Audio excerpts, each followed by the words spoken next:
अस्सलामु अलैकुम वरहमतुल्लाहि वबरकातुह। अल्हम्दुलिल्लाहि वकफ़ा वस्सलातु वस्सलामु अला खातिमिल अंबिया मुहम्मदिन मुस्तफ़ा अहमद मुज्तबा नूरिल हुदा हबीबिना व हबीबी रब्बि किब्रिया व अला आलिहि व अस्हाबिहि अजमाइन। बिस्मिल्लाहिर्रहमानिर्रहीम। हमारे दूसरे मेहमान हैं हज़रत मौलाना मुफ्ती अब्दुल कुद्दूस साहब। मुफ्ती साहब अस्सलामु अलैकुम। मुफ्ती साहब माशाल्लाह मुफ्ती हैं तो ज़ाहिर आलिम दीन भी हैं और आपका अपना एक मकाम है। प्रोग्राम में तशरीफ़ लाए, मैं आपको भी खुश आमदीद कहता हूँ। नाज़रीन, औलाद की तरबियत का मसला मेरे ख़्याल में हर दौर के अंदर ही रहा है और होना भी चाहिए, लेकिन आज के इस दौर के अंदर कुछ ज़्यादा ही महसूस हो रहा है। उसकी एक बुनियादी वजह शायद ये है कि गुज़िश्ता ज़मानों में, गुज़िश्ता सदियों में जब से नस्ल आदम कायनात अर्ज़ी पर आई बसना शुरू हुई, बढ़ना फैलना फलना शुरू हुई है, उस वक्त नस्ल आदम को बहकाने के ज़राए शायद इतने ज़्यादा नहीं थे। ये वालिदैन जब तक अपनी ज़िम्मेदारियों का इदराक ख़ुद नहीं करते उस वक्त तक बाहर से कोई चीज़ उसको इंजेक्ट नहीं की जा सकती जी। ख़ुद शऊर का होना उनके अंदर ज़रूरी है। वो जाने कि हमारे ऊपर औलाद के हकूक़ क्या है। जी हज़रत मौलाना क्या फरमाते हैं आप, क्या हकूक़ हैं औलाद के? अच्छा जी, बिस्मिल्लाहिर्रहमानिर्रहीम। जैसे आपने भी बहुत माशाल्लाह अच्छी गुफ्तगू फरमाई, डॉक्टर साहब ने भी, इसी में मैं थोड़ा सा इजाफ़ा अर्ज़ कर देता हूँ। देखें, इस्लाम जो है एक मुकम्मल निज़ाम है, एक मुकम्मल सिस्टम है। इसने इंसान को मुख्तलिफ़ रिश्तों में परोया है। इस्लाम ने इंसान को किसी आदमी को बाप बनाया, किसी को बेटा बनाया और किसी को दादा बनाया, किसी को बेटी बनाई। इस्लाम ने मुख्तलिफ़ रिश्ते परोए हैं। अब इन रिश्तों के हर रिश्ते के अपने अपने तकाज़े हैं। इस्लाम का जो बुनियादी मफ़हूम है, हज़रत शाह साहब रहमतुल्लाह अलैह से किसी ने पूछा था कि निज़ाम इस्लाम से क्या मुराद है, तो उन्होंने फरमाया था कि अदल का निज़ाम हो। हर रिश्ते में हर जगह इस्लाम अदल इंसाफ का तकाज़ा करता है। जैसा कि आपने भी इंट्रो में एक हदीस अर्ज़ की थी कि हुज़ूर सल्लल्लाहु अलैहि वसल्लम ने फरमाया कि हर बच्चा जो है वो फितरत इस्लाम पर पैदा होता है। इस पर मैं थोड़ा सा अर्ज़ करूं कि बुनियादी तौर पर अल्लाह ताला के दो कानून हैं। एक है शरीयत का कानून जो अल्लाह ताला ने अंबिया अलैहिमुस्सलातु वस्सलाम के ज़रिए उम्मत तक, उम्मतों कौमों तक पहुँचाया। दूसरा है नेचर का कानून। जो नेचर का कानून है, शरीयत के कानून में तो माफ़ी हो सकती है लेकिन नेचर के कानून में माफ़ी नहीं है। अब जब बच्चे की नेचर जो है वो इस्लाम है, जब उसके वालिदैन उसकी तरबियत नहीं करते, उसको नेचर के ख़िलाफ़ लेकर जाते हैं, तो नेचर में माफ़ी नहीं है। एक आदमी रात को नहीं सोता, वो एक उम्र के बाद बीमारियों का, क्योंकि रात की नेचर में सोना है, नींद पूरी करना है। जो अल्लाह ताला की नेचर फितरत से टकराता है, फितरत उसको पाश कर देती है। आज जितना माहौल है, हमारे यहाँ जितने भी लोग जो गिले शिकवे करते हैं कि वालिदैन के साथ औलाद जो है वो वालिदैन के साथ हुस्न सलूक का मुज़ाहरा नहीं करती, फिर मुख्तलिफ़ लोगों पर उसकी ज़िम्मेदारी ठहराती है, हालांकि बुनियादी हक़ वालिदैन का था। मिसाल के तौर पर बच्चा पैदा होता है तो सबसे पहला उसका नमूना उसका वालिद होता है। ऐसे नहीं हो सकता कि वालिद अपनी मौज मस्ती में ज़िंदगी गुजारे और जैसे उसका दिल ख्वाहिशात की ग़ुलामी में ज़िंदगी गुजारे, सच झूठ में तफरीक ना करे, जुल्म में कोई जुल्म करता है किसी पर और इंसाफ के तकाज़े पूरे नहीं करता। अब वो ये चाहे कि मेरी औलाद भी लेकिन मेरी औलाद नेक हो, ऐसे मुमकिन नहीं है। औलाद की नेकी उसी वक्त होगी जब वालिदैन उसके लिए नमूना बनेगा, वालिदैन उसको टाइम देगा। वालिदैन की सिर्फ ये ज़िम्मेदारी नहीं है कि सिर्फ उनके खाने पीने का बंदोबस्त करना।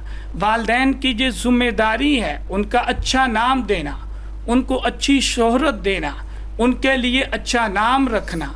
वालिदैन के इन हकूक़ की अदायगी उसी वक्त होगी जब वालिदैन अपने बच्चों की सुन्नत के मुताबिक तरबियत करेगा।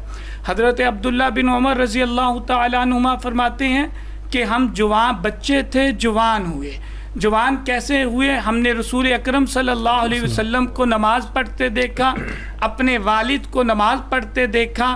آپ نے دیکھا سیدنا عمر رضی اللہ تعالی عنہ جن کے والد ہوں تو بیٹے بھی پھر عبداللہ بن عمر جیسے ہوتے ہیں. تو اس لیے ضروری ہے والدین کو کہ دوسروں پر ذمہ داریاں ڈالنے کی بجائے پہلے خود نیک بنیں، خود ان کے لیے نمونہ بنیں، قرآن و سنت کے مطابق زندگی گزاریں.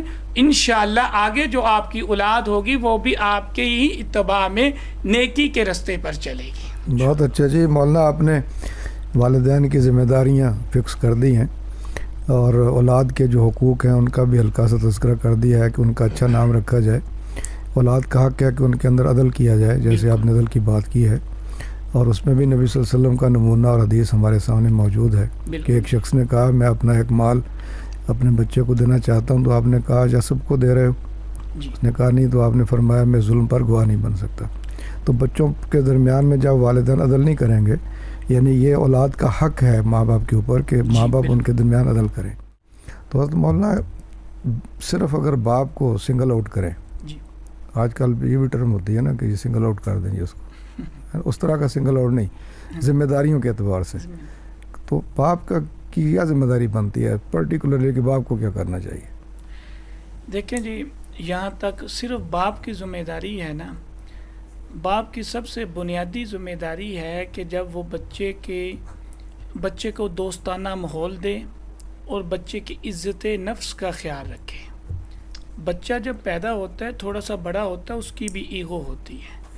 بچے کے ساتھ ایسا رویہ اختیار کرنا جس سے اس کی تحقیر ہو، جو اس کی ہر بات کو نظر انداز کر دینا، ہر وقت ڈانٹ ڈپٹ کرنا، یہ نہ تو ہماری شریعت اس کی اجازت دیتی ہے نہ ہماری روایات اس کا. حضور صلی اللہ علیہ وسلم نے فرمایا جو ہمارے بڑوں کی عزت نہیں کرتا، چھوٹوں پر شفقت نہیں کرتا، وہ ہم میں سے نہیں ہے. ان کے ساتھ دوستانہ ماحول ہو، ان کو سماجیات کا علم دینا والد کی ذمہ داری ہے.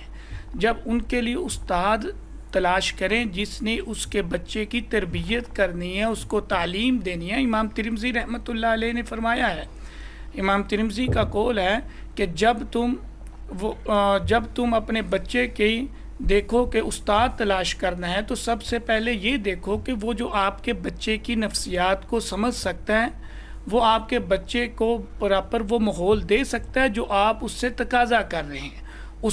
اچھا استاد تلاش کرنا یہ والد کی ذمہ داری ہے.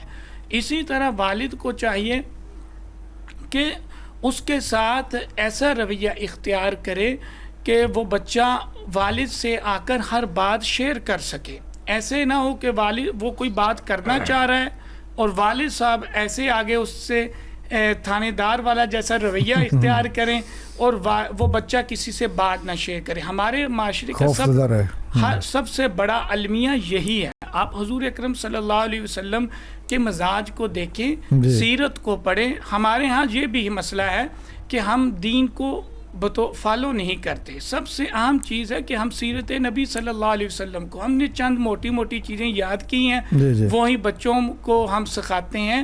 جب ہم سیرت کا پراپر ہم مطالعہ کریں گے انشاءاللہ اس سے آپ کو ایسے موتی ملیں گے، آپ کی اولاد کی رہنمائی کے ایسے اصول آپ کو ملیں گے. انشاءاللہ آپ کی جو گلہ شکوہ ہے نا کہ میری اولاد تابع دار نہیں، تو انشاءاللہ وہ تابع دار. بے شک جی مولانا، بہت اچھا آپ نے رہنمائی کر دی ہے کہ ناظرین جیسے مولانا فرما رہے تھے کہ والد کو ہی اپنے بچوں کا آئیڈیل بننا چاہیے.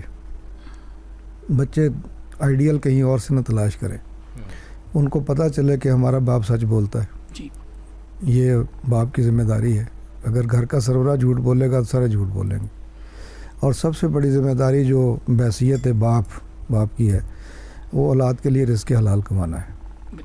اگر رزق حرام سے بچوں کی پرورش کرے گا اور ان کی جائز اور ناجائز خواہشات کو پورا کرنے کے لیے اپنی عاقبت خراب کرے گا تو وہ اپنے آپ کو بھی ہلاکت میں ڈالے گا اور اولاد کو بھی ہلاکت میں ڈالے گا.